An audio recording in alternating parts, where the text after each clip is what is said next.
Teología Sistemática, capítulo 15, la sanidad divina. La sanidad divina ha sido objeto de renovado interés en la predicación, la enseñanza y la práctica de muchas iglesias hoy. Ha sido un elemento esencial en el éxito actual del evangelismo y las misiones. Como en la iglesia primitiva, muchos han orado para que Dios confirmase el evangelio por medio de sanidades realizadas en el nombre de Jesús. Véase Hechos 4, del 24 al 31. Hay al menos 4 razones principales para creer que Dios sana hoy. En primer lugar, se encuentra en la Biblia, y la Biblia, que es inspirada por el Espíritu Santo, es para nosotros hoy. El mismo Jesucristo revelado en las Escrituras como sanador es el mismo Señor al que servimos hoy. Hebreos 13:8. Jesucristo es el mismo ayer y hoy y por los siglos. Cae bien dentro del mensaje general de Hebreos. Hay una gran continuidad en la persona, el carácter y la obra de Cristo después de su muerte, resurrección y ascensión. La segunda razón para creer en la sanidad divina es el hecho de que se encuentra dentro de la obra expiatoria de Cristo. La enseñanza bíblica sobre la sanidad es paralela a su enseñanza sobre la salvación. En la salvación se incluye la sanidad de nuestra vida en todos sus aspectos, y toda ella brota de la expiación. Todos los dones buenos y perfectos que proceden de lo alto son consecuencia de la cruz de Cristo. Como señalaré más tarde, Mateo comprendió el pasaje del siervo sufriente en Isaías 53 en función del hecho de que el ministerio de sanidad de Jesús formaba parte de su obra expiatoria. La tercera razón para creer en la sanidad divina se encuentra en la convergencia entre las enseñanzas de la Biblia sobre la salvación y sobre la naturaleza de la humanidad. Así como un ser humano no es una desarticulada asociación de cuerpo, alma y espíritu, y es una unidad muy real, la salvación deberá tener aplicación a todas las facetas de la existencia humana. Este es un tema verdaderamente bíblico que necesita una renovación en su énfasis. El Evangelio entero es para la persona entera. La última razón para que aceptemos la enseñanza sobre la sanidad divina es la creencia de que se debe comprender la salvación en última instancia como una restauración del mundo caído. Dios está opuesto al sufrimiento humano, porque el sufrimiento no es consecuencia de su voluntad, sino de la caída. Debemos entender la redención como el plan de Dios para restaurar a toda la creación y, en especial, a la humanidad. El origen y la naturaleza de la enfermedad. ¿Dónde tuvo su origen el sufrimiento humano? ¿Formaba parte del plan de Dios o fue el efecto de algo que contradijo las intenciones divinas con respecto a la creación? Toda la Biblia enseña esta última posición. Con esto no decimos que Dios no haya sabido que iba a haber sufrimiento, al contrario, las Escrituras son muy claras en este punto. Jesucristo es el Cordero inmolado desde el principio del mundo, Apocalipsis 13:8. No tomó a Dios por sorpresa. La cuestión que tenemos ante nosotros, y es una cuestión muy importante, es si fue Dios mismo quien dispuso que el hombre sufriera o si no es así. La Biblia señala con claridad que no fue así. El sufrimiento humano es consecuencia de la caída de Adán, no de la voluntad de Dios. Dios juzga la maldad humana. Adán, como representante nuestro en el huerto de Edén, atrajo el juicio sobre todos nosotros. Este acto no brotó de la voluntad de Dios, sino de la de Adán. Está claro que el anhelo de Dios consiste en bendecir a su creación, no en hacerle daño. Versitas bíblicas en el libro. Esto nos lleva hasta la fuente del sufrimiento humano, nuestra condición de seres caídos.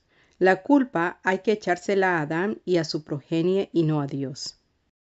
James Crenshaw señala que en el Antiguo Testamento la cuestión no es la teodicea, o sea, la forma en que podemos justificar a Dios, sino la antropodicea, o la forma en que podemos justificar a los seres humanos. La caída adámica fue producto de la rebelión, una rebelión que fue catastrófica en sus consecuencias y cósmica en sus proporciones. El mundo en su estado edénico era extraño al sufrimiento humano, y en el cielo nuevo y la tierra nueva de Dios volverá a serle extraño. Es algo fundamentalmente contrario a la voluntad de Dios. Algunos alegarán que el sufrimiento no existiría si no fuera voluntad de Dios. 2 respuestas serían suficientes para contestarles. En primer lugar, existe bajo los auspicios del justo reinado de Dios, de manera que es tolerado por Dios, pero no ha sido hecho ni deseado por Él. En segundo lugar, en este mundo hay muchas cosas como el pecado mismo, que son muy contrarias a la voluntad de Dios y sin embargo Él las tolera por el momento. No obstante, así como la Biblia nos informa que llegará el momento en el que el pecado quede derrotado, también nos informa sobre un tiempo en el que el sufrimiento humano ya no existirá más. Apocalipsis 21:4. El hecho de que existan el pecado y el sufrimiento no significa que sean voluntad de Dios. Él ha decidido permitir el pecado y la enfermedad, pero ambos son contradicciones fundamentales a las intenciones suyas con respecto a su creación. El mundo y todo lo que en él había era, según el más temprano testimonio de las Escrituras, muy buenos. Génesis 1:31. No hay fundamento bíblico para suponer que Dios tenía la aspiración de que su creación fuese atormentada con el dolor de la caída. Esto fue obra del hombre, y lo que Dios hizo fue llegar al extremo para corregir esta obra por medio de su plan de redención. El dominio de los poderes de las tinieblas afecta también la realidad presente de sufrimiento. Hernán Ridderbus dice que no solo el pecado, sino también el sufrimiento, la opresión, la ansiedad y la adversidad pertenecen al dominio de Satanás. Versitas bíblicas en el libro. La experiencia presente del universo creado no se debe a la voluntad de Dios, sino al hecho de que el cosmos es el mundo apartado de Dios. Aunque no debemos otorgar autoridad doctrinal a las fuentes ajenas a la Biblia, algunas de ellas demuestran con mucha claridad que el mismo judaísmo sostenía que el sufrimiento humano era consecuencia de la rebelión del hombre, y no de la voluntad divina. Aunque las cosas fueron creadas en su plenitud, cuando el primer hombre pecó, quedaron corrompidas, y no regresarán a su orden antes de que Ben Peretz, el Mesías, venga. Este texto demuestra claramente las expectaciones mesiánicas del pueblo judío en los tiempos de Jesús. No debe sorprendernos que sus milagros provocaron tanta emoción y sorpresa. Eran las señales del Mesías que restauraría el mundo caído y sus habitantes. Los milagros de sanidades hechos por Jesús hablan del anhelo por parte de Dios de restaurar físicamente a la humanidad quebrantada, y no solo espiritualmente. La enfermedad en el Antiguo y en el Nuevo Testamento. En el pensamiento judío, el sufrimiento físico y el pecado siempre iban asociados de cierta manera. Vale la pena observar que en el relato sobre la caída, en Génesis 3, el sufrimiento humano hace su primera aparición bajo la forma de la penalidad física y los dolores de parto. El castigo consciente en que Dios multiplicaría en gran manera los dolores en sus preñeces. Génesis 3:16. Sin embargo, eso no significa que ya existiera el sufrimiento, sino que ese sufrimiento sería intenso. La palabra hebrea usada aquí es itzabón, que procede de la palabra atzab, encontrar en falta, herir, turbar, angustiar. Lleva en sí la idea del dolor, tanto físico como emocional. Esta misma palabra es usada al hablar del castigo, tanto del hombre como de la mujer. Tan pronto como se cometió la desobediencia, la belleza y la armonía de la existencia quedaron hechas añicos. Todo el que considere que la Biblia es la palabra de Dios debe reconocer la relación causal directa que hay en este punto entre la transgresión humana y el sufrimiento. Walter Eichhardt escribe que el suceso de la caída es un desviarse de la línea de desarrollo dispuesta por Dios. Aquí se contradice la voluntad de Dios con respecto a la humanidad. En la caída no se trata solamente de que Adán y Eva tengan que enfrentarse a su propia muerte al final, sino también de que la creación se encuentra ahora esclavizada a los poderes hostiles de la muerte. Israel tenía la tendencia a relacionar las dolencias tanto con el pecado humano como con la ira divina. Hay muchos pasajes bíblicos que relacionan el pecado y la enfermedad, y consecuentemente el perdón y la sanidad. Lo más frecuente es que el Antiguo Testamento presente la aflicción y las enfermedades como las consecuencias del pecado humano. Versitas bíblicas en el libro. Peter Craigie señala que en el Salmo 38:3 El enlace entre el pecado y el castigo es expresado con gran fuerza en el paralelismo del versículo 4, donde la indignación divina y el pecado humano quedan relacionadas como un diagnóstico espiritual primario de una queja física. Hallamos otro ejemplo de este fenómeno en el Salmo 107:17. Fueron afligidos los insensatos a causa de sus maldades. Aquí la aflicción significa enfermedad y demuestra que este versículo hace resaltar la conexión entre la enfermedad y el pecado. En el Antiguo Testamento hay muchos ejemplos más que podríamos mencionar. Usías, rey de Judá, fue herido por la lepra debido a un acto sacrílego. También tenemos el caso clásico de Asa.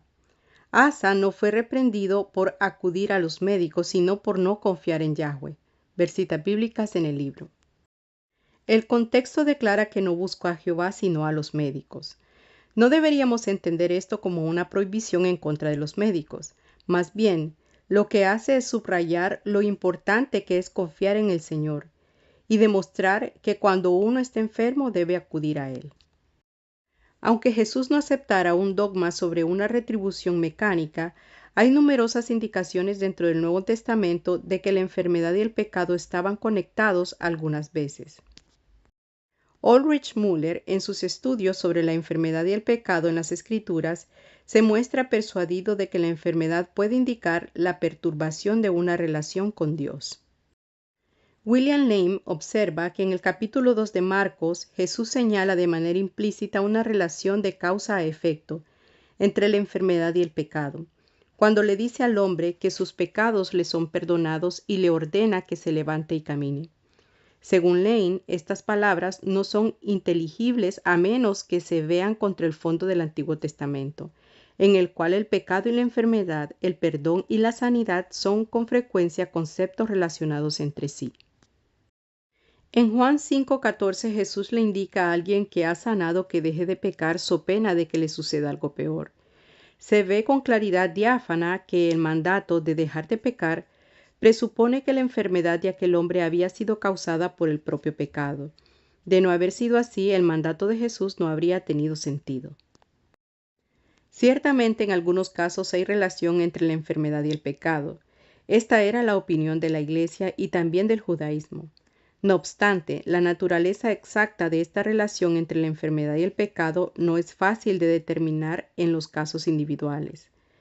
Lo importante es reconocer que existía esta relación en el pensamiento del judaísmo y de la Iglesia primitiva. Puesto que el pecado conduce al sufrimiento humano, era natural que la Iglesia primitiva entendiese el ministerio de Cristo como la mitigación de ese sufrimiento humano, puesto que Él era la respuesta de Dios al pecado. Los que enseñan que la sanidad divina se encuentra en la expiación están recuperando un concepto holístico de las personas y de la obra expiatoria de Cristo. Torrance sugiere que la sanidad milagrosa es demostración del poder de la palabra de perdón, al mismo tiempo que revela que el perdón alcanzó su realidad plena en la sanidad y la obra creativa de Dios sobre el hombre entero. La restauración de la comunión con Dios es lo más importante de todo, pero esta restauración no solo tiene por consecuencia la sanidad espiritual, sino también la sanidad física en muchas ocasiones. Otro aspecto al que necesitamos prestar atención es la relación entre lo demoníaco y la enfermedad. Hay una gran cantidad de evidencias en las Escrituras, en especial en los Evangelios, que apuntan hacia la realidad de que algunas enfermedades son de origen demoníaco. En Lucas 13, del 11 al 17, se habla de una mujer que había estado atada por Satanás. En el versículo 11, el contexto indica que tenía un espíritu de enfermedad y andaba encorvada. El texto de la Reina Valera se ajusta al griego, que dice literalmente, una mujer con espíritu de enfermedad. Giné en Neimá Ejusá Aseneías. Sin embargo, esto no significa que todas las enfermedades, como la posesión, fueran atribuidas a espíritus, con lo que se expresaba la sensación de que había un poder superior dominante. Jesús hizo una pregunta retórica. ¿A esta no se debía desatar? De esta forma indicaba claramente que la voluntad de Dios con respecto a ella era sanarla. Podríamos traducir así el versículo 16. Mirad, Esta no debería permanecer atada ni un momento más. Ya ha sufrido por 18 años. En este caso, se ve con claridad que Satanás era la causa de la enfermedad de aquella mujer y que Jesús se había declarado en contra de este sufrimiento físico. En otra ocasión le llevaron a Jesús un hombre que no podía hablar. Mateo 9 del 32 al 34. En este texto no se menciona la fe, ni que él tocara al enfermo. Jesús se limitó a echar fuera al demonio. Esto indica que este caso era considerado principalmente como un caso de posesión, y la mudez era el producto secundario. Con todo, no podemos estar de acuerdo con aquellos que dan por supuesto que la interpretación cristiana de las sanidades procede de la suposición común de que la enfermedad es consecuencia de la posesión por parte de demonios. Esta es una posición excesivamente simplista. Aunque hay muchos ejemplos de enfermedades causadas por demonios, hay también muchos casos en los que no se puede hacer ni siquiera sugerir una conexión entre ambas cosas. Está claro que el concepto de que todas las enfermedades son causadas por demonios no es la posición de Jesús que presentan los evangelios, ni es la posición de Pablo en las epístolas. Hay ejemplos de circunstancias en las que Dios le ha permitido a Satanás que aflija con enfermedades a sus siervos, como una forma de acción disciplinaria o de instrucción, tal como sucedió con Job y Pablo. Aún así, no se pueden considerar estos casos como formas de demonización, porque todo lo que el enemigo puede hacer es tocar el cuerpo, no el alma. Por consiguiente, el desarrollo de una doctrina de demonización a partir de la experiencia de Job es algo injustificado. Tampoco se justifica en 1 Corintios 11:30, donde se habla de creyentes enfermos por una acción disciplinaria del Señor. Es probable que se vea aquí la racha de enfermedades y muertes que los había atacado recientemente como una expresión de castigo divino a toda la comunidad. La Biblia no indica que un creyente enfermo pueda estar poseído por demonios, de manera alguna. Ciertamente hay quienes sugieren que 2 Corintios 12:7 es un ejemplo de una dolencia física que ataca a un creyente por medio de la actividad de fuerzas demoníacas. Sin embargo, se ve claro que en este caso no hay una posesión por demonios, ni era consecuencia del pecado. Más bien, era lo que podríamos llamar parte del medio providencial utilizado por Dios para asegurarse de que su siervo pusiese su confianza en él. Es significativo que se use la palabra griega daimonizomai 13 veces en el Nuevo Testamento, pero que no describa nunca la situación de un creyente. La palabra designa un estado de enfermedad que se explica porque un demonio había en la persona, posesión. Por supuesto que hay circunstancias de opresión demoníaca y de creyentes envueltos en la batalla contra los poderes espirituales de las tinieblas, pero el lenguaje de la demonización queda reservado exclusivamente para los no regenerados. La sanidad en el Antiguo y en el Nuevo Testamento. Un experto ha escrito que en las 3 secciones de las escrituras judías la imagen de Yahweh como sanador se halla presente como un aspecto central de la relación entre Dios y el pueblo del pacto.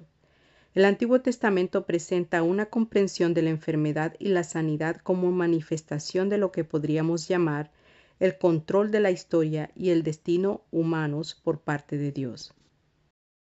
Ciertos sufrimientos como los de los egipcios eran producto de la desobediencia, lo cual indica de manera implícita que la obediencia trae salud. Heródoto, historiador griego del V siglo a.C., declaró que los egipcios eran la nación más rica de la antigüedad, hasta que su desafío a Dios hizo legendarias sus enfermedades y plagas. Esta es la idea central en Éxodo 15:26. Dios se describe a sí mismo como el apoyo de su pueblo, al usar el nombre de Yahweh Rofeca, Yahweh vuestro médico. Puesto que los nombres de Dios revelan la esencia misma de su naturaleza, este nombre señala que Éxodo 15:26 es más que una simple promesa temporal a Israel.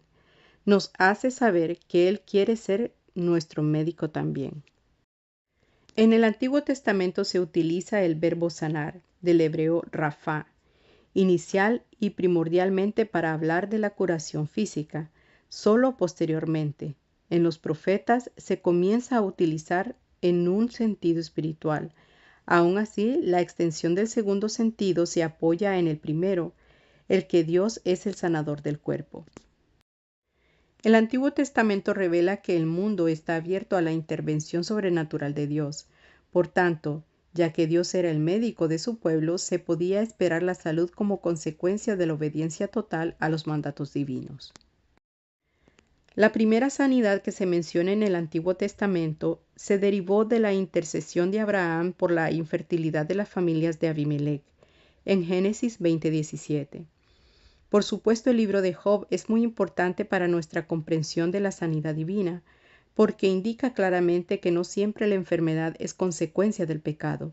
La enfermedad de una persona puede no tener absolutamente nada que ver con lo que ella haya hecho o dejado de hacer. En el caso de Job, el origen de su sufrimiento fue la animosidad de Satanás contra él y contra Dios. Otra cosa que nos enseña el libro de Job es que en las Escrituras se halla lo que podríamos llamar un papel correccional de Dios. En nuestra vida, Dios puede utilizar la enfermedad, al igual que puede utilizar otras experiencias no muy agradables. Por último, el libro de Job muestra el poder restaurador de Dios y su deseo de sanar, porque Él es quien hace la llaga y Él la vendará.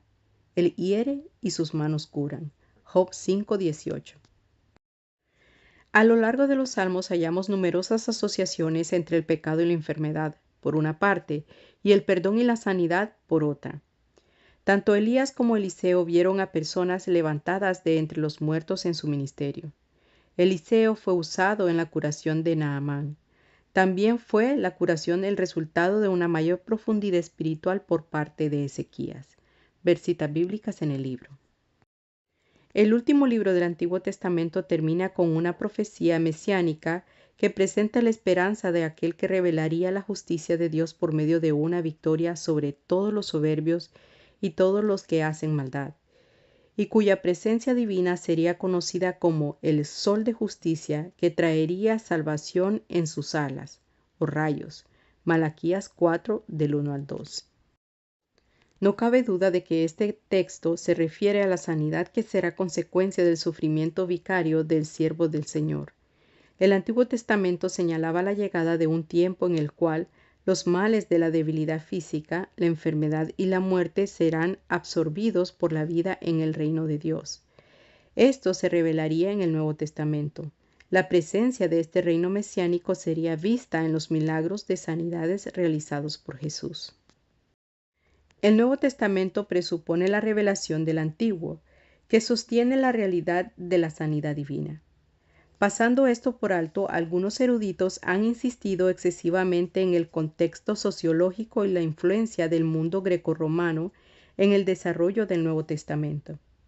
En contraste con esto, quisiéramos destacar que la influencia esencial y primaria sobre los escritores del Nuevo Testamento no la tuvo el mundo pagano de magos gentiles y prácticas ocultistas, sino la preparación divina presentada en el Antiguo Testamento. El lugar por donde hay que comenzar el estudio de la sanidad en el Nuevo Testamento es el ministerio de Jesús. René Laurel sugiere que comprendamos los milagros de sanidades de Jesús como señales del reino. A través de estas señales, Jesús nos presenta la liberación y rectificación de este quebrantado mundo por parte del reino de Dios, que tiene como efecto la persona integral. Lo que esto significa implícitamente es que la transformación futura encuentra su fuente en la persona de Cristo. Además de esto, Jesús insistió en que estas liberaciones eran evidencias de la presencia de la salvación mesiánica. Mateo 11 del 4 al 5. Eran señal y prenda de que Dios llevará a cabo sus planes y de que terminará trayéndonos la restauración profetizada, en la que se incluyen nuestra resurrección, nuestro cuerpo nuevo y el que compartiremos el trono de Cristo. Tenemos ya las primicias ahora, pero la consumación plena no ha llegado aún.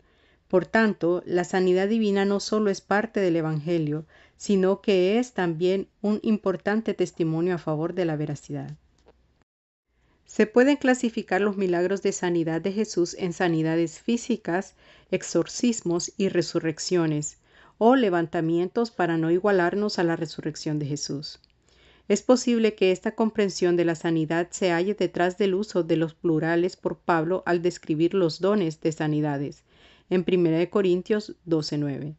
Todos ellos hablan del poder de Dios sobre las fuerzas que se oponen a su voluntad a favor de los seres humanos. Son expresiones del triunfo de Jesús sobre Satanás y de la destrucción de sus obras. Véase 1 Juan 3:8. La importancia dada a los milagros de sanidad es sustancial, incluso en función del espacio dedicado a ellos en los evangelios. Por ejemplo, en el Evangelio según San Marcos, más del 31% de los versículos se refieren a los milagros de sanidad de Jesús. El espacio nos impide entrar en detalles en cuanto a dichos milagros de sanidad. Baste con decir que todos los escritores de los evangelios hacen uso de las sanidades, no simplemente para impresionarnos, sino para enseñarnos acerca de Jesús y de la personalidad de Dios, porque sanar es algo que forma parte de su naturaleza misma. Mateo los utiliza con el propósito de que ayuden a identificar a Jesús como el Mesías. Para Lucas, son la prueba de que Jesús es el Salvador. Este evangelista describe a Jesús como entregado a la batalla con Satanás, cuyo poder va venciendo de manera decisiva al mismo tiempo que inaugura la era del nuevo pacto. El Evangelio según San Juan está estructurado alrededor de varias señales, la mayoría de las cuales son milagros de sanidad relatados para ayudar a seguir creyendo en que Jesús es el Mesías y el Hijo de Dios. Si hay algo que sobresalga en el concepto de Jesús sobre la enfermedad, es que Él está en contra de ella. La enfermedad se opone a su voluntad y puesto que Él es Dios encarnado, es así una contradicción a la voluntad de Dios. A partir de una atenta lectura de los evangelios es posible demostrar que Jesús entendía su ministerio de sanidad como el sostenimiento de los poderes de la muerte. En el Evangelio según San Juan leemos que Jesús declara que, aunque Satanás ha venido para hurtar y matar y destruir, Él ha venido para traer vida en abundancia. Véase Juan 10:10. Los versículos 9 y 10 son explicaciones de lo que quiso decir Jesús al llamarse a sí mismo la puerta de las ovejas. Él es aquel que nos trae la plenitud de vida. Aquí el Señor está declarando que Él desea y promueve su bienestar. No está satisfecho con que se ganen a duras penas una escasa y lastimosa existencia. Quiere que vivan a plenitud, que tengan pasto en abundancia y disfruten de salud. Tanto el Antiguo Testamento como el Nuevo presentan a Dios como sanador. Ambos demuestran que hay una conexión entre el señorío de Dios y su condición de sanador. Las analogías entre los relatos del Éxodo y las enseñanzas del Nuevo Testamento son obvias. Con todo, las diferencias entre el Antiguo Testamento y el Nuevo son igualmente significativas. En el Nuevo Testamento Dios impuso el que se guardara la ley como condición para experimentar los beneficios de la sanidad. Véase Éxodo 15:26. En contraste con esto, el Nuevo Testamento muestra que los beneficios de la sanidad están abiertos a todos los que se vuelvan a Dios a través de Jesús en una fe confiada. La sanidad como parte de la salvación. Tomando como base el concepto bíblico sobre la naturaleza de los seres humanos, se ve con abundante claridad que hay coherencia y lógica en la doctrina de la sanidad divina. Si Dios creó la humanidad con la intención de que gozara de integridad, entonces es razonable, a partir de las evidencias bíblicas, llegar a la conclusión de que la sanidad es, al menos en un sentido limitado, parte de la obra salvadora de Dios en Cristo. El concepto de que Dios le interesa solamente el alma y no la persona total es ajeno a las Escrituras. El Evangelio completo, para la persona completa, es un tema prominente para la predicación y la enseñanza de hoy. En el pasado, bajo la influencia de la filosofía helenística, se entendía a los seres humanos primariamente en función a lo inmaterial. El dualismo de los filósofos helenistas dejó una fuerte huella en algunos de los padres de la Iglesia. La costumbre de rebajar al cuerpo y al mundo material era algo prominente entre muchos de los primeros filósofos griegos. Platón consideraba al cuerpo, del griego soma, como una tumba o sepultura, griego sema. Lamentablemente, el pensamiento de Agustín en cuanto a este tema había recibido también una influencia desmesurada, es decir, su concepto sobre la naturaleza de la humanidad llevaba la influencia de los esquemas neoplatónicos, que en la práctica rebajaban hasta casi aniquilar las dimensiones físicas de la existencia humana. Esta insistencia en separar de manera radical a los seres humanos en componentes no tiene su base en las Escrituras. En este siglo se ha desarrollado entre los eruditos el consenso de que la comprensión bíblica de la naturaleza de la humanidad es de tipo holístico. Willie Robinson ha sugerido que hemos tenido la tendencia a interpretar la Biblia a la luz de la interpretación que haría Agustín o Calvino. Solo 2 ejemplos tomados de los escritos de Agustín nos bastarán para aclarar esta idea acerca de él. En su obra, Del libre albedrío, Agustín escribió que el cuerpo ocupa por naturaleza un rango inferior que el alma en la escala del ser. En otro lugar declara que el alma es universalmente superior al cuerpo. Ningún alma puede caer tan bajo en el pecado, que sea transformada en un cuerpo. La peor de las almas es superior a las cosas corporales. Cursivas del autor. Esta idea de rebajar lo físico no es bíblica. Sin embargo, Agustín cambió de opinión posteriormente acerca de una serie de cosas y se volvió tan antiplatónico como platónico. No obstante, seguimos viendo los efectos de su contribución a una tradición dentro de la teología cristiana que degrada la preocupación de Dios por la persona integral. En cuanto a Calvino, aún algunos teólogos reformados admiten que no pudo desprenderse de las cadenas de los conceptos no bíblicos acerca de la humanidad. Platón formaba una parte importante de su mundo mental. Una razón por la que muchos teólogos de hoy muestran tanta resistencia a incluir la sanidad divina en la expiación es esta lamentable herencia de conceptos incorrectos sobre la naturaleza de los seres humanos. Es decir, muchos no parecen darse cuenta de que su concepto sobre la naturaleza humana le debe tanto a una cosmovisión helenística como a la Biblia y quizás más. Los conceptos y clasificaciones que usan son esencialmente los mismos que utilizaban los teólogos católicos romanos, obtenidos del neoplatonismo y del aristotelismo de los escolásticos medievales. A pesar de esto, hemos visto incluso en círculos no pentecostales una valoración mayor de lo que George Eldon Land llama el hombre integral. Anthony Hoekema declara que se debe entender al hombre como un ser unitario. Francis Schaeffer, en una de sus grandes obras de apologética, escribe que aún en esta vida presente debemos tener una realidad sustancial de redención del hombre entero. Dios hizo al hombre y está interesado en el hombre entero. Berkouwer señala que en las Escrituras es el hombre entero el que sale al escenario. Consideramos que no hay manera de soslayar el hecho de que la Biblia presenta la naturaleza humana como una unidad. Los pentecostales han reconocido esta verdad, tanto en la práctica como en la predicación. De hecho, afirmamos que existe una dualidad en cuanto a las personas humanas, un aspecto material y otro inmaterial, al mismo tiempo que una unidad. El holismo no tiene por qué llevar en sí la negación de que el todo contenga partes discutibles. Tampoco significa que debamos considerar el holismo bíblico como una forma de monismo. Más bien, el holismo bíblico consiste en el reconocimiento de la persona humana como una persona total, cuyas partes están integradas y operan adecuadamente para el beneficio del todo. ¿Qué significa esto? Que todo cuanto hacemos es un acto de toda la persona.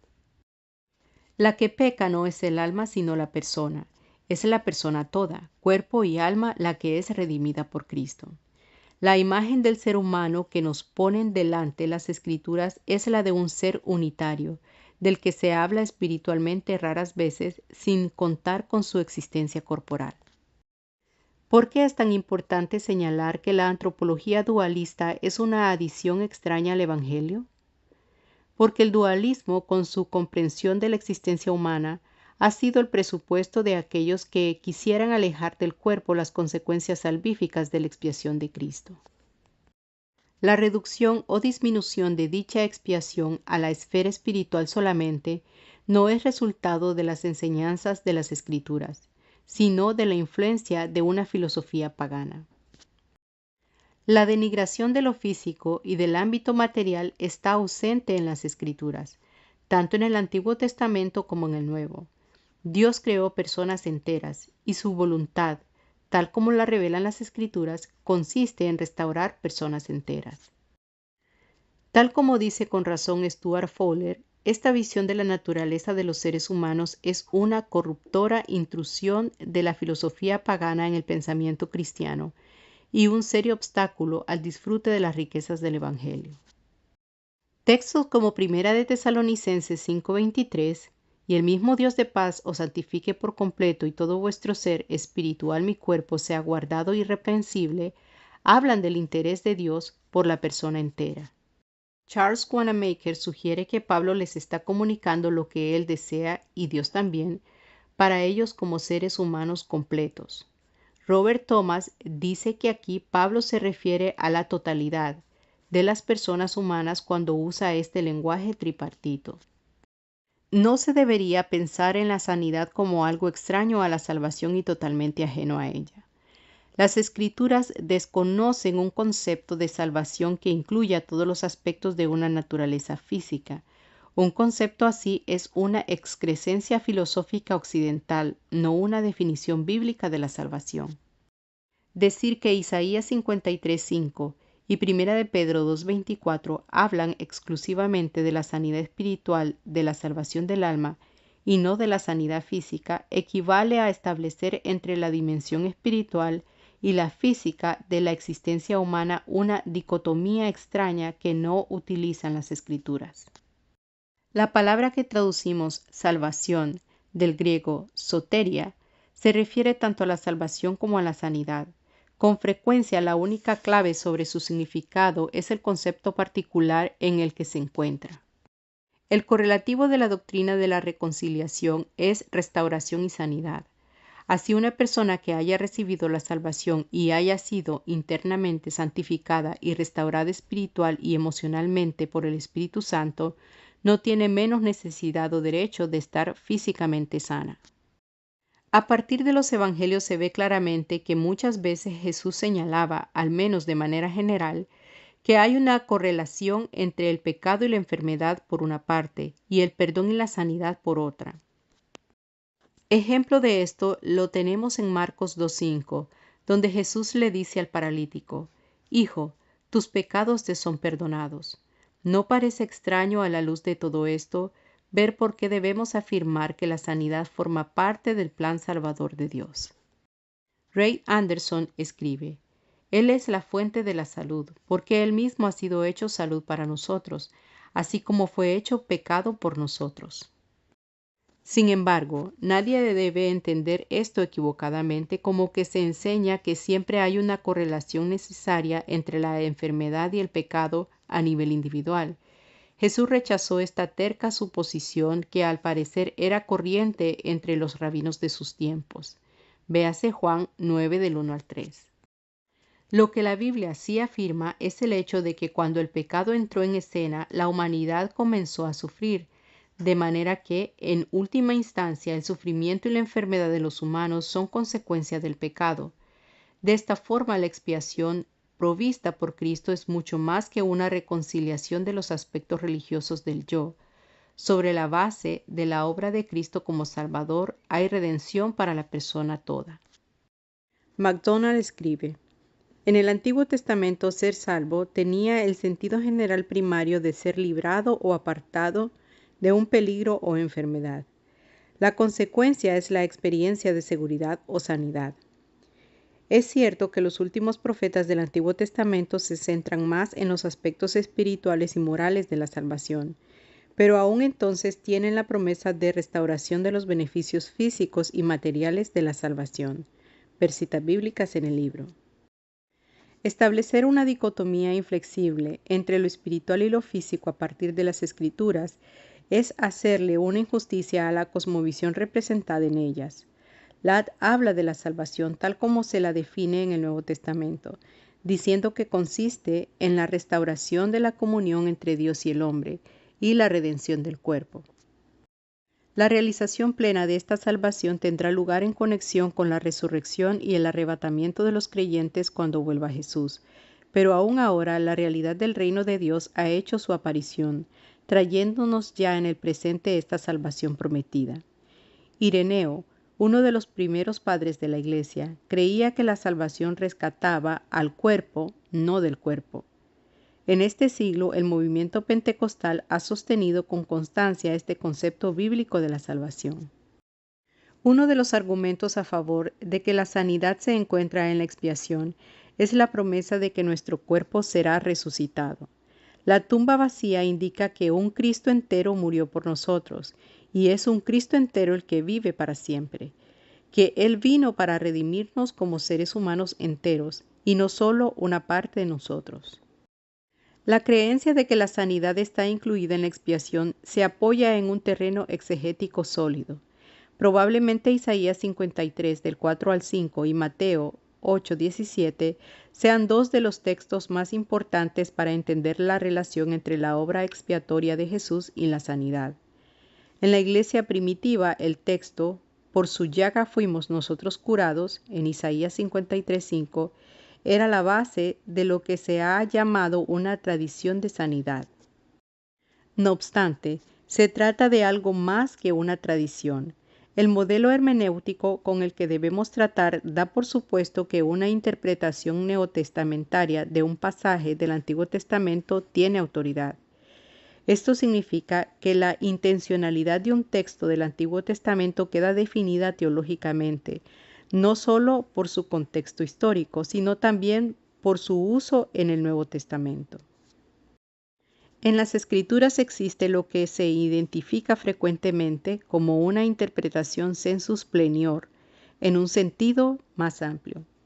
Esto es un sentido más amplio dispuesto por Dios, y en la teología cristiana se insiste en la comprensión obtenida en el Nuevo Testamento. ¿Se refiere Isaías 53:4 a la sanidad física? Herbert Wolf dice en su obra sobre Isaías: las enfermedades es en primer lugar una referencia a los pecados, aunque este término también se pueda referir a enfermedades físicas. Wolf tiene las cosas puestas al revés. Esta palabra se refiere primordialmente a las enfermedades físicas y de manera secundaria al pecado. La palabra traducida enfermedades es el vocablo hebreo holi. Esta palabra es traducida de diversas formas en el Antiguo Testamento, y todas ellas llevan alguna connotación de enfermedades físicas. La otra palabra de este texto, que se traduce dolores, es mag-of, literalmente dolor físico. Se utiliza esta palabra también para hablar del sufrimiento causado por los capataces de los esclavos en Egipto. Éxodo 3:7. Por consiguiente, no se puede limitar Isaías 53:4 a la sanidad espiritual.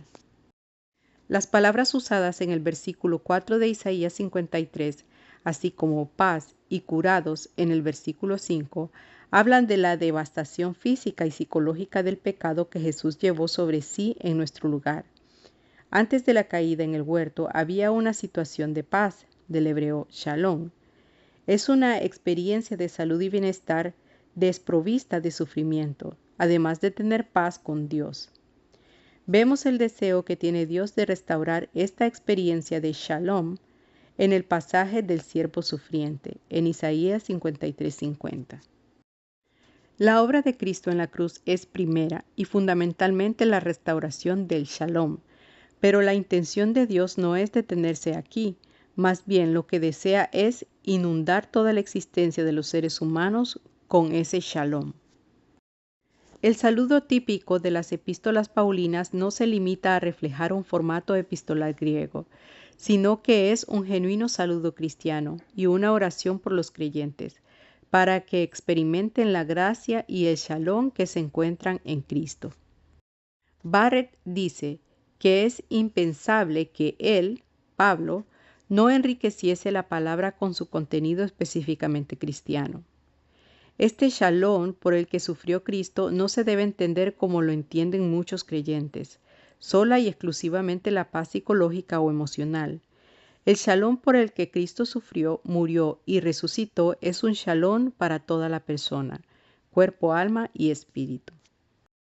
Harrison escribe, el evangelista Mateo interpretó el oráculo profético con mayor exactitud que muchas versiones modernas. El texto hebreo de Isaías 53:4 utiliza las palabras sencillas que denotan enfermedades y dolores que se relacionan directamente la curación de las enfermedades con la obra del siervo. Harrison resume el asunto presentado en Isaías 53 cuando declara que el Señor encarnado se ocupó en la cruz de las enfermedades y dolencias, además del pecado humano, es decir, que su expiación afecta a la personalidad entera, tanto al alma como al cuerpo. Tampoco es invención cristiana la creencia de que Isaías 53:4 se refiere a la sanidad física, además del espiritual. Aún dentro de la tradición rabínica hay testigos de interpretaciones similares. Algunos evangélicos modernos, como John Stott, niegan categóricamente que haya sanidad en la expiación. Stott dice que el concepto mismo de que Jesús cargará nuestras enfermedades no es una noción inteligible. Quizás sea inteligible para Stott, pero no lo fue para Mateo. Leon Morris, al comentar el pasaje que estamos estudiando, observa: es posible que exista el pensamiento de que Jesús tomó de alguna manera sobre sí las dolencias que curó. La sanidad tiene un precio. Hermann Hendrick describe la versión muy literal de Isaías 53:4 que presenta Mateo, en contraste con la Septuaginta y el Targum, como una traducción muy correcta del hebreo. Cuando Mateo escribe tomó y llevó, está presentando traducciones exactas del hebreo, y ciertamente estas hablan de que Jesús cargó nuestros sufrimientos de una manera vicaria. Carson, quien no es pentecostal, escribe con respecto a Mateo 8:17. Este texto y otros enseñan claramente que hay sanidad en la expiación. Carson señala con razón que la expiación es la base de todos los beneficios que reciben los creyentes. Esto no significa que vayamos a disfrutar necesariamente de todos ellos ahora, por ejemplo, el cuerpo resucitado, sino que debido a la obra expiatoria de Cristo disfrutaremos de ellos. ¿Se encuentra solo Carson como el único erudito bíblico evangélico que afirma que la sanidad divina se halla en la expiación? En absoluto. Warfield afirmó también que la sanidad divina está en la expiación. En su ataque a los sanadores de fe de sus días, admite que su error no estaba en la suposición de que la redención es también para el cuerpo como es para el alma. Esto es cierto. Tampoco se halla en la suposición de que en la expiación se hizo provisión para liberar a los hombres de las enfermedades y los sufrimientos, que son fruto del pecado. Esto también es cierto. Warfield se vuelve elocuente en este momento. Esta es la enseñanza de la Biblia, y esto es lo que Cristo enseñaba a base de ejemplos cuando sanaba a los enfermos durante su ministerio en la tierra, para que los hombres pudiesen ver como en una lección objetiva que en su obra sustitutoria se había provisto la liberación de toda dolencia humana. Para Warfield el problema estaba en los que creían que le podían dar órdenes a Dios y manipularlo para producir sanidades a su antojo, como consecuencia de la expiación. Craig Blomberg, comentando sobre Mateo 8:17, escribe: hay sanidad física para esta era en la expiación, pero es decisión de Dios en Cristo escoger cuándo y cómo dispensarla. Sí, y Él ha decidido sanar como respuesta a la oración de fe. Millard Erickson, evangélico, afirma que Isaías 53:4 permite diversas interpretaciones, la mejor de las cuales en cuanto a estar de acuerdo con los datos lingüísticos es la que señala que el profeta se está refiriendo en realidad a las enfermedades y sufrimientos físicos y mentales. No obstante, Erickson sugiere que Jesús no llevó realmente nuestros sufrimientos sobre sí de manera vicaria, sino que se identificó con nosotros. Claramente, la interpretación de Erickson no le hace justicia al texto que tenemos delante. Tendríamos que coincidir con Torrance cuando escribe que en su encarnación Jesús era hueso de nuestros huesos, carne de nuestra carne, en solidaridad con todos los hombres, todas las razas, todos los colores, llevando en su corazón divino los nombres, las necesidades, las angustias y las injusticias de todas las naciones. Los críticos de la doctrina bíblica sobre la sanidad no comprenden todo el alcance y la importancia de la obra expiatoria de Cristo. El sufrimiento de Jesús era para nosotros, en lugar nuestro y a nombre nuestro. En Isaías 53, el siervo de Yahweh experimenta el rechazo y el sufrimiento, no como consecuencia de su propia desobediencia, sino a nombre de otros. ¿Cuál es el resultado? Esto realiza la curación del pueblo de Dios por medio de su llaga. La afirmación que los sufrimientos de Jesús les traen sanidad a los que sufren se apoyan en un terreno teológico firme. El hecho de que Dios haya sanado a los enfermos en el pasado y de que los sana hoy es evidencia de la redención de nuestro cuerpo que había prometido. Romanos 8:23. Cuando observamos una manifestación del poder sanador de Dios, esto nos recuerda que algún día, cuando Cristo vuelva, su pueblo será liberado por completo de los sufrimientos de un mundo caído. Aun cuando no seamos sanados nosotros en el presente, la curación de otros no tiene por qué servirnos de perplejidad irresoluble, sino más bien como testimonio divino de que nosotros también, si no ahora, entonces seremos sanados por completo. En realidad, la sanidad divina es una irrupción del poder que habrá en las eras por venir. Así es como el autor de la epístola a los Hebreos entendió las señales y los prodigios que vio. Eran confirmaciones de la salvación prometida. Véase Hebreos 2 del 3 al 4. Señales de los poderes del siglo venidero. Hebreos 6:5.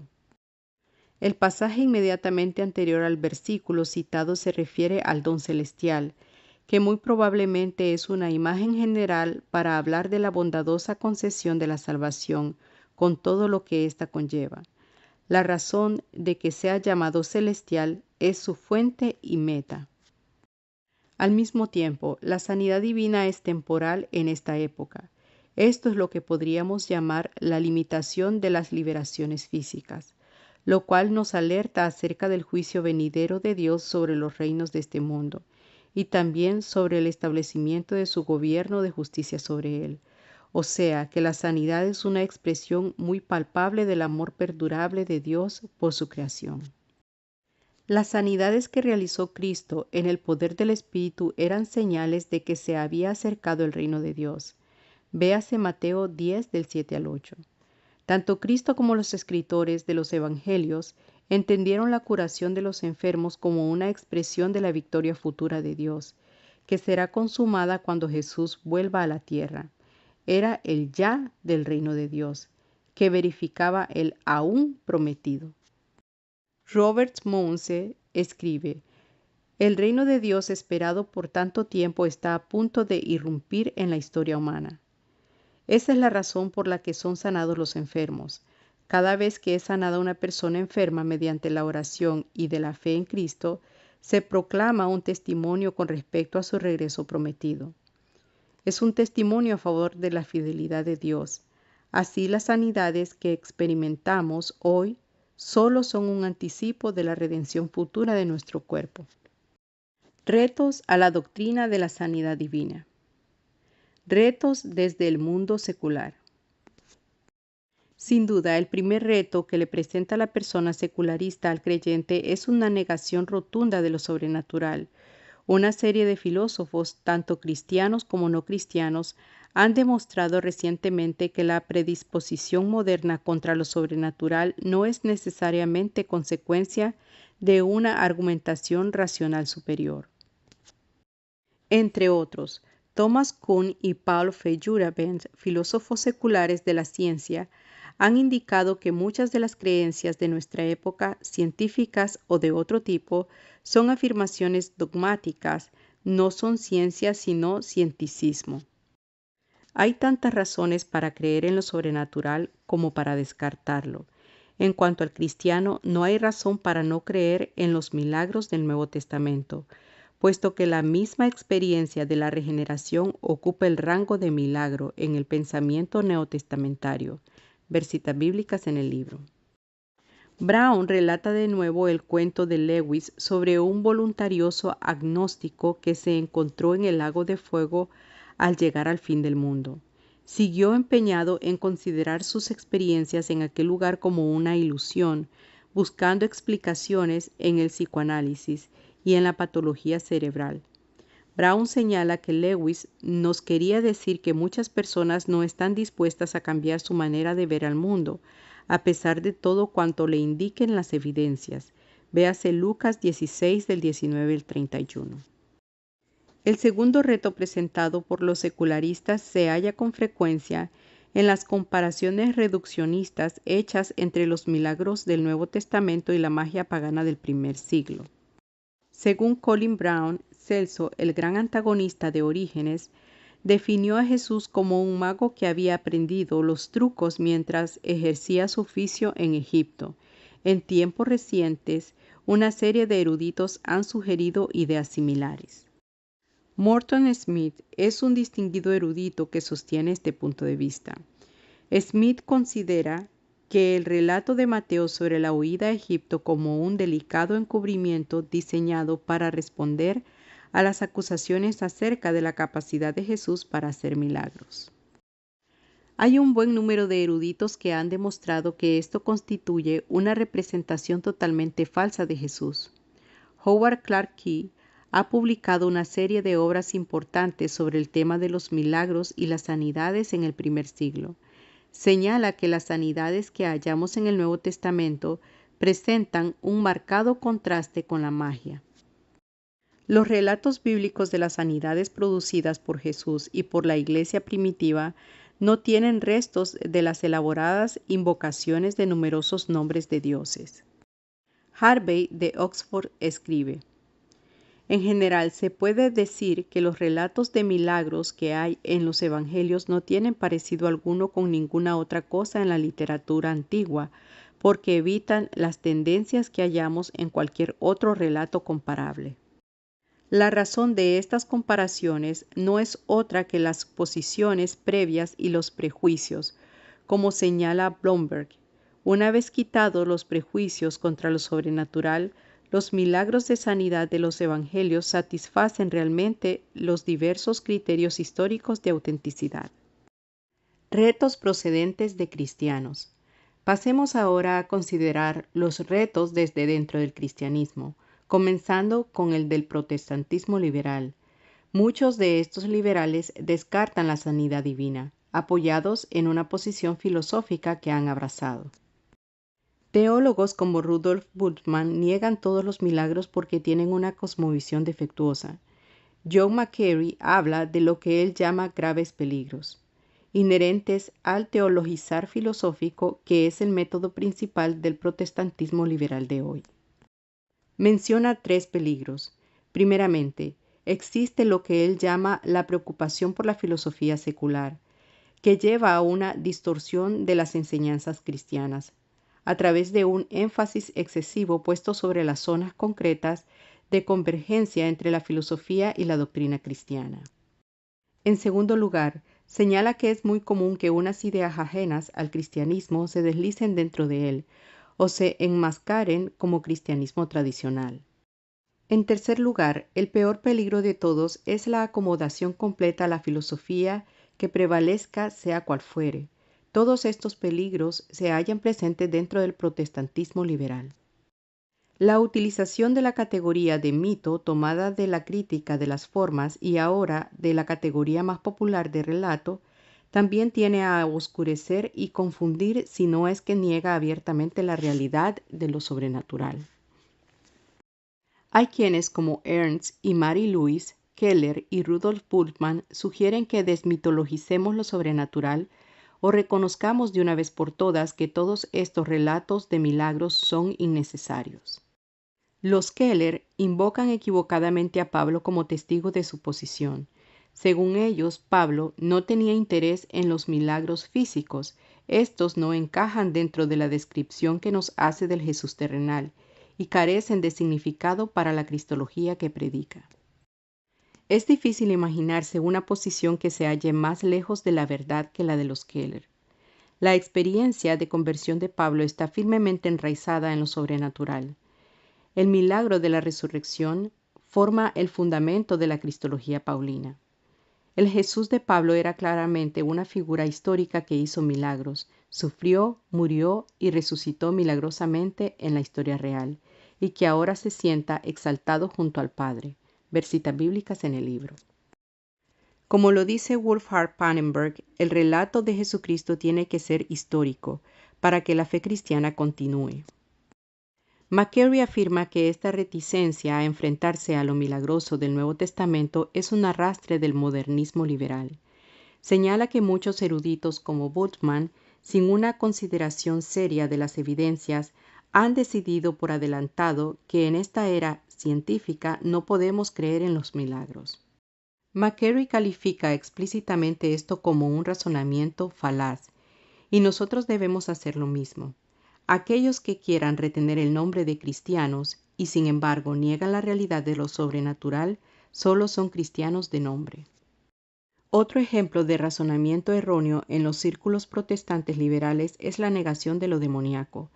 Ha habido un brote de publicaciones escritas por teólogos nominalmente cristianos que niegan la realidad de un Satanás personal y de los demonios. Por muchos años ya, el liberalismo cristiano ha socavado la aceptación de la realidad de Satanás por parte de la Iglesia. Después de esto, necesitamos ver los errores de algunos evangélicos con respecto a la sanidad divina. Uno de sus errores más significativos con respecto a la doctrina de la sanidad divina es la creencia de la cesación de los carismas. Este es un error que han repudiado recientemente muchos eruditos evangélicos, pero la siguen sosteniendo fuertemente la mayor parte de los dispensacionalistas y los evangélicos reformados que recibieron una fuerte influencia del Seminario Teológico de Princeton en el siglo pasado. Básicamente, el punto de vista cesacionalista consiste en afirmar que los dones solo eran temporales, hasta la formación del canon del Nuevo Testamento, después de lo cual, o bien el Espíritu Santo los retiró o desaparecieron con los apóstoles. Warfield es uno de los que sostiene este concepto. Escribe: estos dones eran claramente la autenticación de los apóstoles. Formaban parte de las creencias de los apóstoles como los agentes autorizados por Dios para fundar la Iglesia. Una serie de estudios recientes han señalado que los dones del Espíritu Santo no cesaron al final de la era apostólica. Ronald Kidd demostró en una disertación de la Universidad de San Andrew que los dones del Espíritu continuaron hasta entrado el tercer siglo. La evidente pérdida de los dones después de esto se derivó de una disminución en el interés por ellos. Ya no encajaban dentro de las comunidades cristianas altamente organizadas, bien educadas, ricas y socialmente poderosas. No fue cuestión de que el Espíritu Santo hubiese retirado de la Iglesia los dones, sino más bien de que ésta los fue abandonando junto con muchas otras cosas durante lo que se ha llamado la constantinización de la Iglesia.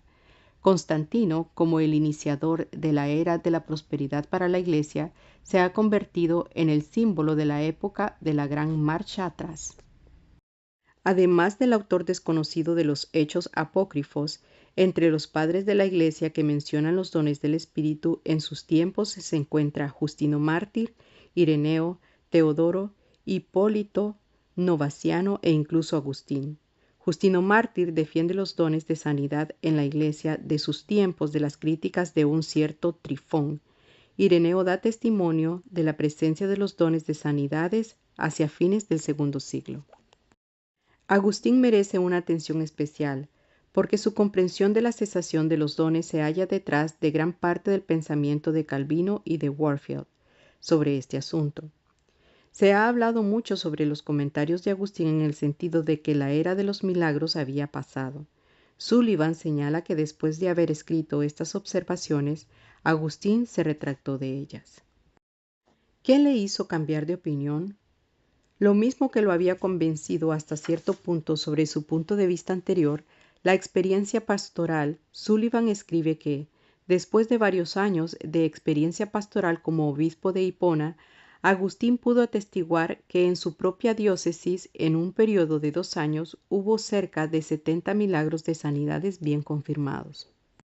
Estas son las palabras del propio Agustín, que cita a este autor. Si me limitase solamente a los milagros de sanidades y omitiese todos los otros, y si me limitase a los que tuvieron lugar en Hipona y Calama, tendría que llenar varios volúmenes, y aún entonces no podría hacer más que mencionar aquellos casos que han sido registrados y atestiguados oficialmente. Continúa diciendo, esto puse cuidado en que se hiciese una vez que me di cuenta que cuántos milagros estaban teniendo lugar en nuestros propios días y que era muy similar a los milagros del pasado. O sea, que pasamos hasta el V siglo, en el que tenemos a Agustín como testigo de que Dios sana a los enfermos. Es evidente que los dones de sanidades no terminaron al desaparecer los apóstoles, a pesar de las opiniones de Warfield y otros. Peterson nos dice que la continuación de los dones de sanidades era entendida por algunos como evidencia de la continuación de la obra salvadora de Cristo. Ken Blue señala una serie de errores en los círculos evangélicos que corrompen la doctrina bíblica de la sanidad divina. Habla de ellos como obstáculos teológicos a la sanidad. En primer lugar, existe lo que él llama la idea de la santificación por medio de la enfermedad. En segundo lugar, está el determinismo divino calvinista que afirma que Dios lo ha dispuesto todo, incluso el sufrimiento físico de sus hijos obedientes.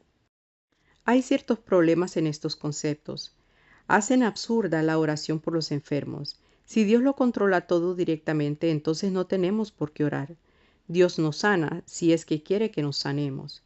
Y si no lo quiere, no valdrá de nada que oremos de todas maneras. Muchas veces se manifiesta la presencia de este punto de vista cuando hay una insistencia extremadamente fuerte en el «si es tu voluntad, Señor». Con frecuencia, estas oraciones no son oraciones de sumisión a la voluntad de Dios, sino más bien confesiones de que dudamos que Dios vaya a intervenir realmente en la vida de la persona enferma de una manera sobrenatural para devolverle la salud. Es muy cierto que la voluntad de Dios es primero. Sin embargo, como hemos mencionado ya, hay pocas evidencias, si es que hay alguna, de que Dios escoja deliberadamente una experiencia de sufrimiento para sus hijos. La única excepción podría ser la del creyente que está caminando en desobediencia o posiblemente una como la de Job o Pablo, que necesitaban aprender una verdad concreta. Vale la pena mencionar en este momento que Job llegó finalmente a tener una comprensión adecuada. Job 42 del 1 al 6. Normalmente la voluntad de Dios es que el creyente esté sano. Esto no significa que los creyentes no se enfermen. Vivimos en un mundo caído. La enfermedad no significa que tengamos muy poca calidad como cristianos. El creyente puede confiar en que Dios atenderá a sus necesidades básicas y la salud es una de ellas. ¿Puede Dios utilizar la enfermedad en nuestra vida? Por supuesto que sí, pero Él se reveló a sí mismo en el ministerio de Jesucristo como un Dios de sanidad y restauración. Otro obstáculo a la sanidad bíblica es lo que Blue llama la fórmula de fe que no se centra en el poder de Dios y su deseo de sanar, sino en la fe humana y la confesión. Señala que el optimismo estadounidense del «yo puedo hacerlo» se ha fundido con el fundamentalismo cristiano para engendrar un híbrido teológico triunfalista, tan atractivo como peligroso. Desde este punto de vista se define la fe como si fuese una técnica por medio de la cual se vuelve posible manipular el poder de Dios. Lo que promueve es la soberanía de los seres humanos y no la soberanía de Dios. El problema que hace encallar al barco de las fórmulas de fe es la conexión absoluta que ellos afirman establecer entre la fe como causa y la sanidad como efecto. Una relación causal de este tipo entre ellas dos deja poco lugar, si es que deja alguno, para lo que podríamos llamar circunstancias mitigantes, como la disciplina o la elección de momento por parte de Dios. Deploramos que haya un reduccionismo así. En la forma en que este movimiento entiende la sanidad divina, existen una serie de problemas.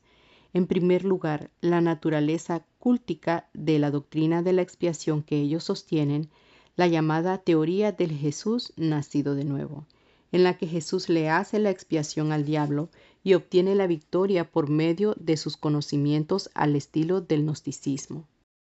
Las Escrituras enseñan que los sufrimientos y la muerte de Cristo proporcionaron la expiación por los pecados y la liberación de la enfermedad.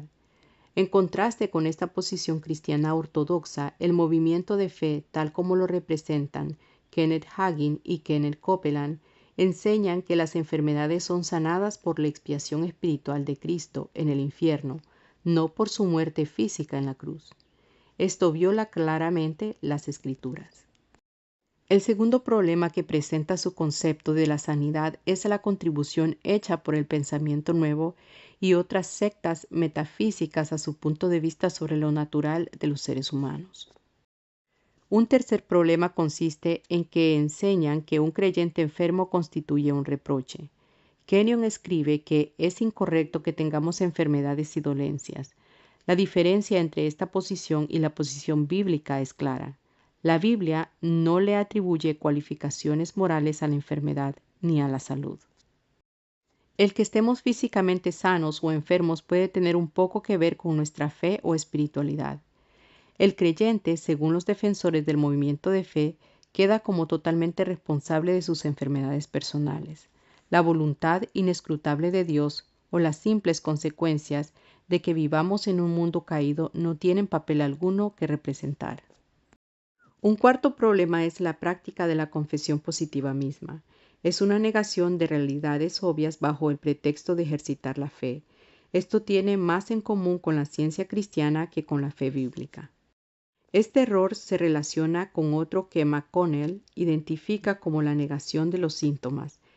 En ningún lugar de las Escrituras se nos exhorta a negar los síntomas. Este concepto es reforzado por una filosofía estilo pensamiento nuevo que niega la realidad del mundo físico. Entre los demás errores que sostiene el movimiento de fe se incluye la necesidad de soportar el dolor, dejando atrás la necesidad de la ciencia médica, la convicción de que los creyentes nunca deberían morir por enfermedad, y el concepto de que los creyentes no deberían morir nunca antes de cumplir los 70 años. El movimiento de fe enseña que los creyentes pueden quedar totalmente liberados del sufrimiento corporal ya en esta vida. Esto contradice las enseñanzas de las Escrituras. En Romanos 8, Pablo se refiere a los sufrimientos de su vida que no le serán quitados por completo hasta la redención futura de nuestro cuerpo, cuando seamos transformados y nos convirtamos en semejantes al Cristo resucitado. Versitas bíblicas en el libro. McConnell está totalmente en lo cierto cuando dice: el error de la teología de la fe es que le atribuye a la sanidad por fe un poder que solo se manifestará al final de los tiempos. ¿Puede enfermarnos físicamente el pecado? Sí, pero esto no equivale a decir que cada vez que alguien se enferma se trata de una consecuencia directa del pecado. ¿Puede usar Dios la fe para traer la sanidad a nuestro cuerpo? Sí, pero no se sigue de allí que si no somos sanados el problema tenga que ser necesariamente una falta de fe. Concordamos de todo corazón con McConnell cuando escribe: no debemos ni negar la sanidad ni simplificarla a base de pasos o principios o fórmulas a los cuales Dios tendría la obligación de responder. Preguntas frecuentes sobre la sanidad divina. 1. ¿Por qué se sanan unos y otros no? La respuesta a esta pregunta se halla dentro de la soberana sabiduría de Dios, pero se pueden hacer algunas observaciones. Algunos están enfermos debido a los efectos del pecado. En el Nuevo Testamento podemos hallar un ejemplo de esto en 1 Corintios 11 del 27 al 30. Esta es la razón por la que siempre deberíamos pedir al Espíritu Santo que escudriñe nuestro corazón y nos muestre las posibles zonas escondidas de pecado que nos estén impidiendo recibir la sanidad. Otra posibilidad es que el Señor esté tratando de enseñarnos algo, como hizo con Pablo, en 2 Corintios 12:7, o con Job. En estos casos necesitamos buscar que el Señor nos dé comprensión. Además, está la cuestión del momento adecuado. Muchos no reciben la sanidad inmediatamente. En un caso así necesitamos recordar las palabras del Señor cuando nos amonestó diciéndonos que deberíamos orar siempre sin desmayar. En Lucas 18:1. Dios tiene su tiempo. La palabra kairos en el idioma griego del Nuevo Testamento significa un punto determinado dentro del tiempo, un momento para la decisión, o también puede significar momento favorable, como en Hechos 24:25. El creyente no debe abandonar la esperanza porque Dios tiene un momento para la sanidad de sus hijos e hijas. La falta de fe también puede ser un impedimento a la recepción de la sanidad. El autor de la epístola a los Hebreos, en una serie de lugares, nos amonesta a mantener viva nuestra fe en Dios. La primera epístola de Juan nos recuerda que la victoria del creyente va unida a su fe personal. Primera de Juan 5, del 4 al 5. Ladd señala que no todos los que estuvieron en contacto con Jesús fueron sanados. ¿Por qué? Según Ladd, esta salvación física exigía una respuesta de fe. No es de extrañarse que Santiago escriba en su epístola, y la oración de fe salvará al enfermo y el Señor lo levantará. Santiago 5:15. Después que hayamos examinado nuestro corazón y no parezca haber indicación alguna de una razón para no ser sanados, debemos descansar en Dios. Hay momentos en los cuales no llega la sanidad. Muchas veces, desde nuestra perspectiva, no hay forma de penetrar la inescrutable voluntad de Dios. Como ha escrito Ladd, en la obra presente del reino de Dios, no todos los enfermos y lisiados son salvados. El poder salvador del reino de Dios aún no opera a nivel universal. 2. Si la sanidad está incluida en la expiación, ¿por qué no podemos estar seguros de nuestra sanidad como lo estamos de nuestra salvación? Hay quienes alegan que aunque Dios haya prometido salvar a todos los que le invocan, en ningún momento ha prometido sanar a todos los que acuden a Él. La sanidad no ocupa el mismo lugar que la salvación en la expiación, aunque sea inherente a la salvación. Virgil Warren nos proporciona algunas ideas significativas en cuanto a esta cuestión. Se refiere a 3 tipos de sanidad. En primer lugar, se encuentra la sanidad psicológica y emocional.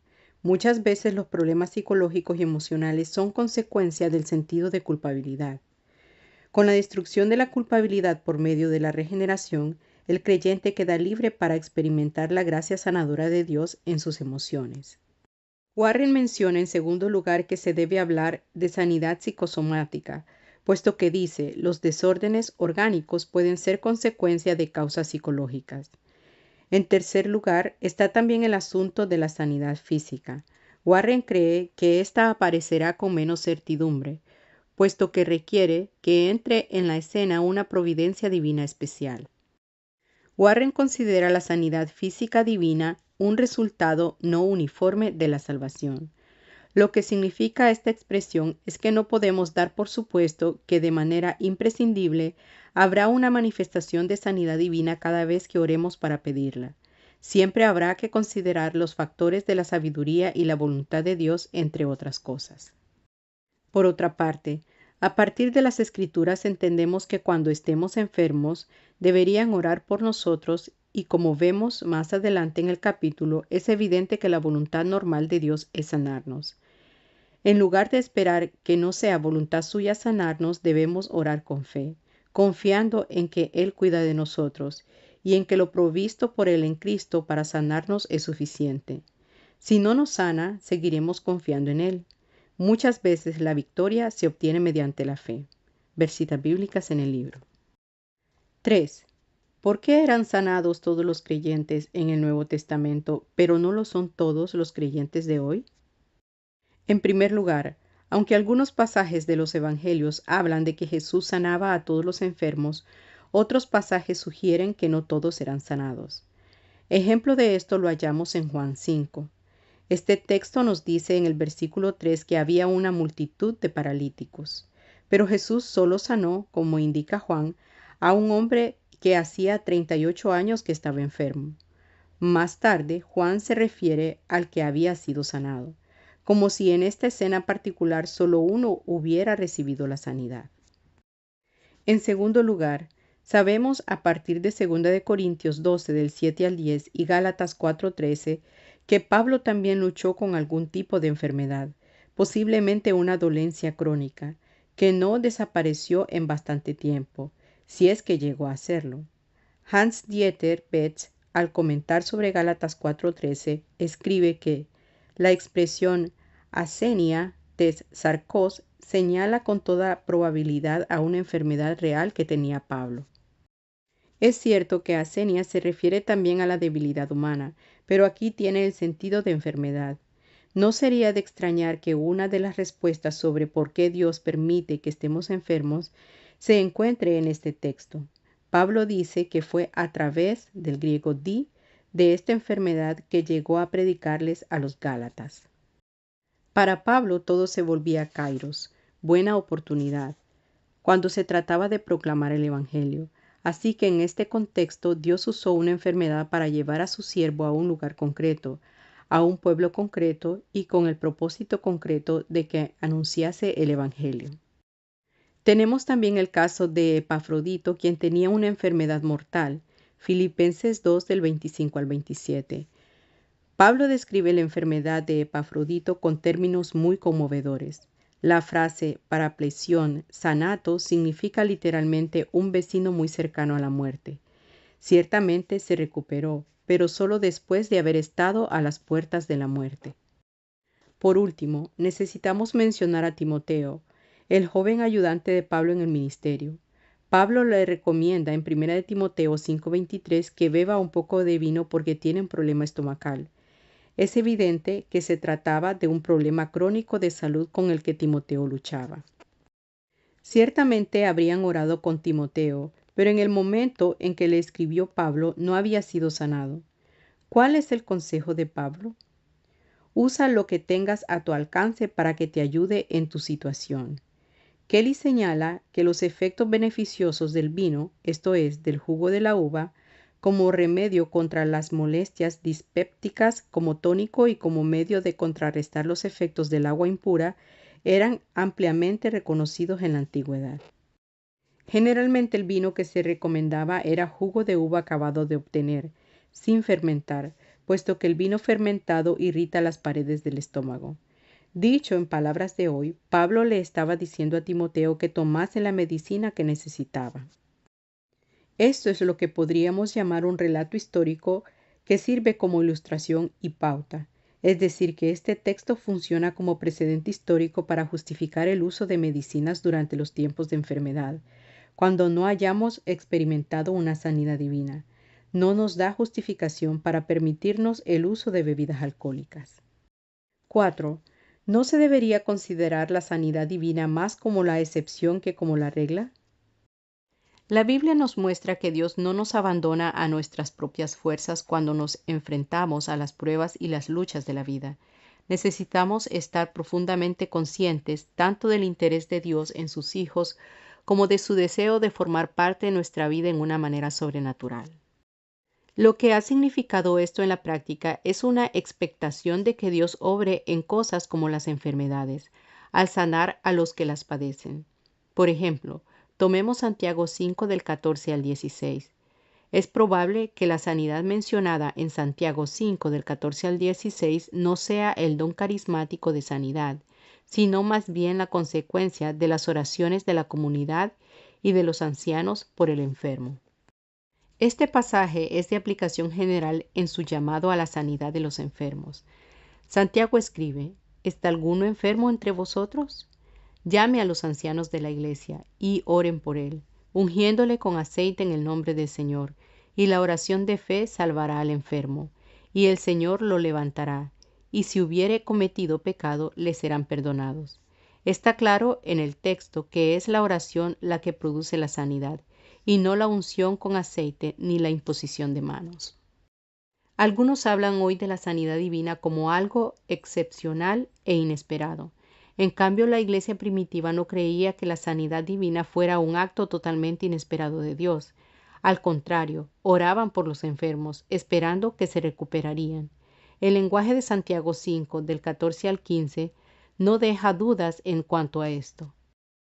En este pasaje se afirma llanamente que la oración de fe salvará al enfermo. Es obvio que Dios puede decir que no, y lo hace a veces. En su sabiduría puede negar la sanidad, pero esto no es lo que las Escrituras señalan como normativo.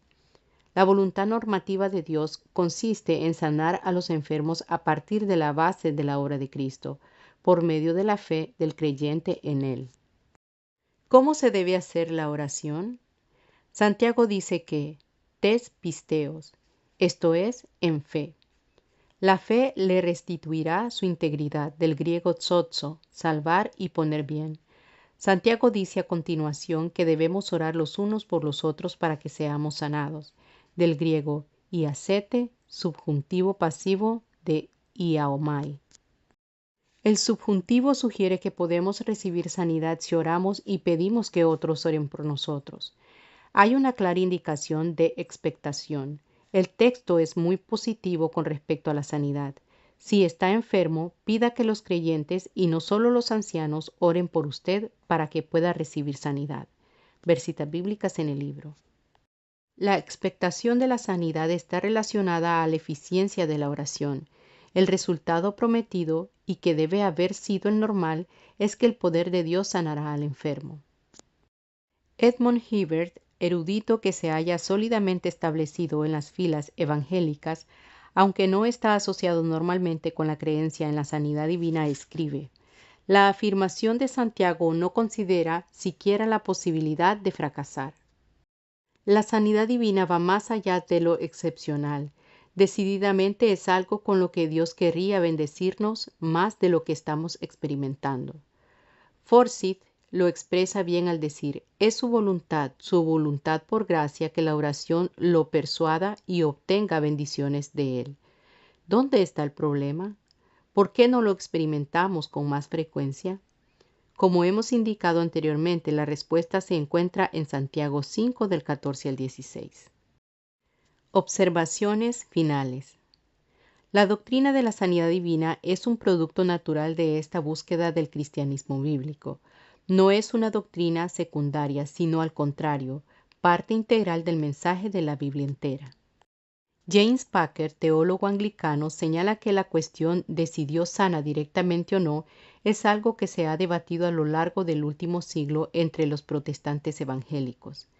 El problema que presenta este debate es que normalmente aísla la sanidad del cuerpo de la sanidad de la persona, como si el dualismo cuerpo-alma de las filosofías antiguas y modernas fuese cierto, y el concepto bíblico del hombre como una unidad psicofísica fuese falso. En contraste con algunos fundamentalistas dispensacionalistas y con los protestantes liberales, los pentecostales no encuentran extraña la idea de que Dios quiera sanar a los enfermos hoy, sino más bien consoladora y sobre todo bíblica. Esto forma parte de la obra continua de Jesús en su iglesia, mientras esperamos con ansias su regreso, cuando venga lo perfecto y lo que es en parte se acabe. 1 Corintios 13:10. Estamos totalmente de acuerdo con Friedrich Graber y Dietrich Müller cuando afirman: cuando están dañados el bienestar y la buena salud de los humanos, Dios está activamente envuelto en la obra de restauración, y los cristianos tienen la responsabilidad de compartir este ministerio. El Maestro nos ha llamado a predicarle el Evangelio completo a la persona completa, hasta que Él vuelva de nuevo. Esto comprende la sanidad sobrenatural del cuerpo tanto como la del alma. Preguntas de estudio. 1. ¿Qué participación debe tener el Ministerio de Sanidad Divina en el evangelismo? 2. ¿Por qué hay tanta enfermedad en el mundo? 3. ¿Cuál es la relación entre la enfermedad de una persona y el pecado? 4. ¿Hasta qué punto son responsables de las enfermedades los demonios? 5. ¿Qué parte tuvo la curación de los enfermos en el ministerio de Jesús? 6. ¿Cuál es la relación entre la sanidad divina y la salvación? 7. ¿Qué queremos decir cuando afirmamos que la sanidad se encuentra dentro de la expiación? 8. ¿De qué manera son las sanidades una manifestación del reino de Dios? 9. ¿Cuáles son los problemas que presenta la llamada enseñanza de la fórmula de fe? 10. Mencione algunas de las formas en que podemos animar la fe de aquellos que aún no han sido sanados y de los que se encuentran en las etapas finales de una enfermedad grave.